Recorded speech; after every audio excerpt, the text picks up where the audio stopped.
மட்டும் எப்படியப்பா தனிமையில் இருப்பேன் அப்பா. எனக்கு பயமாக இருக்கிறது அப்பா. இதற்கு மேல் இந்த கூத்தாடியில் கோபுர கத்தாரை விளத்து என்னால் தனித்தனியாக இருக்க முடியாது. ஆகையால் என் பேரை எடுத்துக் கொள்கின்றேன். ஒரு காலத்திலே உலகம் நீரால் அழிய அப்போது ஓம் என்ற பிரணவம் தோன்ற அந்த ஓம் என்ற பிரணவத்தில் தோன்றிய தாய் உமா மகேஸ்வரி ஆகிய நீ அப்போது தனக்கு துணையாக நீ படைக்கும் பொழுது முதல் படைப்பிலே தாயை என்று வர கணபதியை மகனே என்று ஏற்றுக்கொண்டாய். இரண்டாம் படைப்பாக மீண்டும் படைத்தாய்.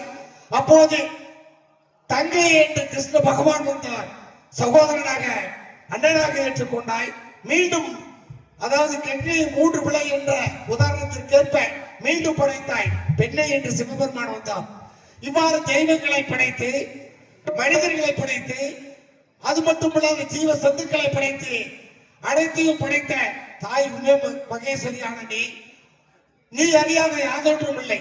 அதாவது இப்படி வாழ்ந்த இந்த பூலோகத்திலே மனிதன் மண்ணுக்காகவும் பெண்ணுக்காகவும் வாழ்ந்து கொண்டிருக்கின்றான்.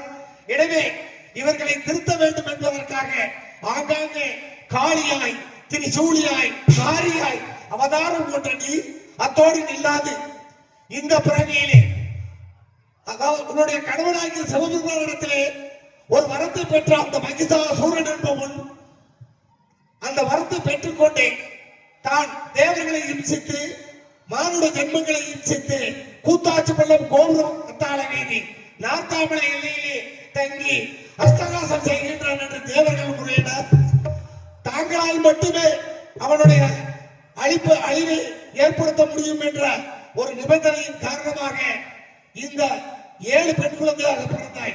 உனக்கு ஏதப்பா இறப்பு சிந்தித்து பார். நீ இறந்து விட்டதாக உலகம் என்னாவது சிந்தித்து பார் சுவாமி. அப்படியா? அப்படி என்றால் இந்த கூத்தாடுகள் கோபுர கத்தாழ இடத்தில் கல் சிலையாக வருமாறு சின்ன கருவ பெரிய போவதை எதிர்பார்க்கின்றேன். சென்று வருகின்றேன்.